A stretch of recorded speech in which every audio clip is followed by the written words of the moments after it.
और साथियों को मेरा प्रणाम। आज मैं अपने को सौभाग्यशाली महसूस करता हूँ। जिस स्वर्गीय कल्पनाथ राय जी का नाम लेकर लोग राजनीति करते हैं, उनके जाने के बाद आने वाला हर नेता उनका नाम लेता है। कुछ लोग कोशिश भी कर देते हैं अपने आप को। आप परिचय के मुताबिक मैं परिचय कराऊँ। डॉक्टर सुधा राय जी, स्वर्गीय कल्पनाथ राय जी की धर्मपत्नी। हमारे बगल में श्री राम भुवन साहब, पूर्व मंत्री जो बड़े शानदार मतों से जीतने वाले हैं, राम प्यारे जी। और आप सारे कांग्रेस के पदाधिकारियों को आप जानते ही हैं, सारे लोगों को। यही धर्मपाल साथ जी हैं, बड़ा खुश हैं। आज का सम्मेलन आपके नाम है, प्रेस कॉन्फ्रेंस आपके नाम है, और बाद में राम भुवन साहब। तो मुस्लिम धर्म, पूजा पाठ, पूजा तो जनता की होनी चाहिए, पूजा तो इस धरती की होनी चाहिए, पूजा तो जमीन के विकास को सजा के होनी चाहिए, जो नहीं हो रही। आज वज़ीर-ए-आज़म आए हो। इसी बीच में हमारी मुलाकात आपके उम्मीदवार, हमारा बेटा कहिए, हमारा सहयोगी कहिए, राजीव राय जी से हुई, जिन्हें टिकट मिला। हमारी इनसे वार्ता हुई। मैंने इनसे सवाल किया कि जो ही मंच सजा के आता है वो सिर्फ एक ही बात करता है कि मैं कल्पनाथ के सपनों को साकार करूंगा। अरे कल्पनाथ के बारे में जानते हो? उनका सपना क्या था ये जानते हो? वो सोते थे या नहीं सोते थे ये जानते हो? तो पहले बैठो, मुझसे कल्पनाथ की बात सुनो और मेरी बात सुनो और मेरे दर्द को सुनो। जो घर बनाता है ना, जब उसका घर उजड़ता है तो उसे बड़ी पीड़ा होती है।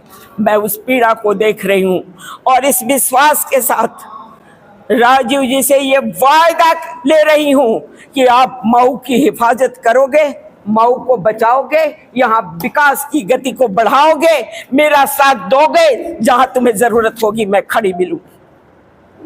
और आज ये आह्वान करने आई,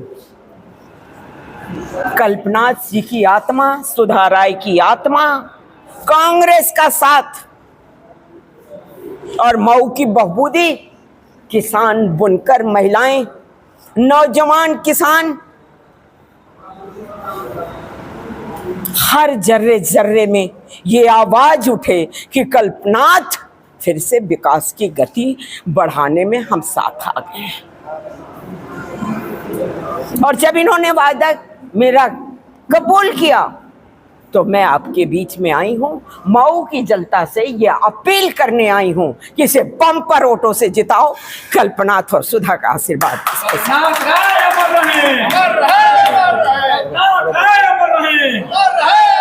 बेटा, सर पे हाथ रखना और दिल से बात करना दोनों दो चीज है।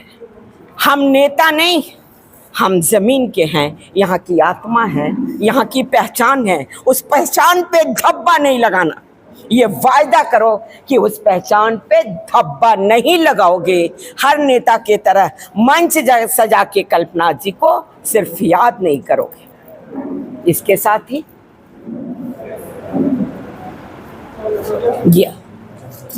जनता से हमारी यही अपील है और आप सबों से भी मेरी एक अपील है कि जो सच कांप रहा है और इस रूह के कांपने में वो उल्टी सीधी हरकतें कर रहे हैं, इससे बचाने में आप भी मेरा साथ दो। इसलिए मैंने आपको धन्यवाद दिया। आप वही करो जो सच है, वही लिखो जो सच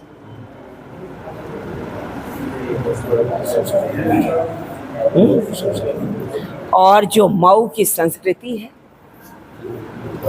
गंगा जमुनी तहजीब, हिंदू मुस्लिम एकता, मऊ की हिफाजत। अरे जब कहीं कोई तिल नहीं मारता था तो मऊ में बड़े बड़े कार्यक्रम हुए थे, कोई दंगा फसाद, कभी कोई। जब बाबरी मस्जिद और ये सारे कांड हुए थे तब भी मऊ में अमन चैन था, क्योंकि कल्पनाथ जी मऊ के हिंदू मुस्लिम मऊ की तरजीब और मऊ में सिर्फ विकास और अमन चैन देखते थे। और इसके साथ ही जो भी कांग्रेस का मैनिफेस्टो है, 30 लाख नौजवान, अच्छा इसको दे दें, ये लीजिए। इन्होंने मेरा काम आसान कर दिया। ये सोच रहे हैं कि मैं ज़्यादा ना बोल दूं, कुछ बातें मैं ज़रूर इसमें बढ़ा के बोलूँगी। ये आप ले लें। और मैनिफेस्टो ये है कि इसमें बुनकरों के लिए मैं लड़ाई लड़ी थी, लेकिन कामयाबी नहीं मिली क्योंकि हमारी सरकार नहीं रही। बुनकरों की लड़ाई हमारी कांग्रेस और इंडिया सरकार बना के भरपूर लड़ेगी, और मैं उसे इन लोगों के साथ मिलके पूरा कराने का प्रयास भी करूंगी। यहाँ की समस्या बुनकर, किसान, महिला, छात्र और अमन चमन यही है। अमन चैन रहे, विकास हो, मेरी यही इच्छा है। और कुछ आज मऊ में वज़ीर आज़म साहब आए थे और उन्होंने कहा कि जब से योगी जी आए हैं प्रदेश में, माहौल भी बदल गया, मौसम भी बदल गया, अच्छे अच्छों की गर्मी ढीली करना जानते हैं। क्या समझें? गर्मी कैसे ढीली होती है? मुझे तो पसीना निकल रहा है, एसी चल रही, कैसे ठंडी होती गर्मी? सिर्फ गर्मी ठंडी करना और सिर्फ बात नहीं करना, हमें काम करना है, इसलिए ये बात बोल रहे हैं। मैडम, इस पार्टी से आपके विरोधी कह रहे हैं कि मंत्री जो है के शर्मा वो नए विकास पुरुष है, इस पर आपका क्या कहना है? मैं ये चाहूँगी कि कल्पनाथ राय जी के कामों का मैं गिनती कराऊं, ये मेरी ज़ुबान से अच्छा नहीं लगेगा, क्योंकि कल्पनाथ राय जी जो काम करते थे वो गिनाने के लिए नहीं करते थे, आपकी हिफाजत और आपकी सुविधा के लिए करते थे। तो कामों की गिनती आप तो खुद कर सकते हैं। आप कैमरा हैं, आप ताकत हैं, आप कलम हैं, आप कागज हैं। जिसने भी विकास किया है, मैं एक की बात नहीं कर रही हूँ, हर दल की बात कर रही हूँ, हर जगह की बात कर रही हूँ, बीजेपी की बात कर रही हूँ कि उसने क्या काम किए हैं इतने सालों में। आपको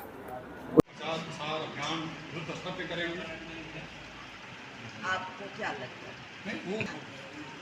अपना स्तर बताने आई हूँ कि मेरे स्तर का आकलन यहाँ की जनता, यहाँ का प्रेस करे और गिनती करे हमारे कामों की और हमारे विचारों की। युद्ध स्तर माने क्या? पहले तो आप सभी लोगों को मैं धन्यवाद देना चाहूँगी कि आपने अपना समय पूरे मन मिजाज से दिया। मैं कौन हूँ, क्या हूँ, ये आप सभी आप जानते हैं। मैं वो हूँ जो कल्पनाथ राय जी के बाद आज तक कांग्रेस के द्वारा मऊ की हिफाजत में लगी, क्योंकि कल्पनाथ राय जी ने मऊ घोसी को मुझसे जोड़ के रखा। उन्होंने कहा कभी मऊ की जनता को, कभी घोसी को छोड़ना नहीं, क्योंकि वो मेरे अल्लाह, मेरे खुदा और मेरे भगवान। तुम्हारी भावना हमेशा उनके साथ रहनी चाहिए, और मैं चाहे चुनाव हारी या जीती, जो भी आपका स्नेह और आशीर्वाद मुझे मिला, मैं उसके साथ पूरे विश्वास, पूरी तन्मयता के साथ आपके साथ हूँ, आपके साथ रहूंगी, मरते दम तक। राजीव जी, राजीव गांधी, सोनिया गांधी, आज प्रियंका गांधी, राहुल गांधी, इंदिरा गांधी झकझोर के राय साहब ने कांग्रेस से विकास किया, चाहे वो एमपी रहे या ना रहे, उनके विकास की गति नहीं रुकी। और जो लोग ये कहते हैं कि राय साहब का सपना, मेरे पति कभी सोते नहीं थे, वो रात दिन मऊ को बुनते थे, मऊ को बुनते थे और यहाँ की धरती को सजाने का प्रयास करते। उन्होंने यहीं की धरती को नहीं, अपने विकास के कार्यों से पूर्वांचल के साथ साथ पूरे देश में अपने विकास की गति को दिशा दिया, और जहां जगह मिली वहां उन्होंने ये नहीं देखा कि इससे मुझे क्या लाभ है क्या हानि है, विकास को स्थापित किया और स्थापित तब तक करते रहे जब तक उनकी सांसें चलती।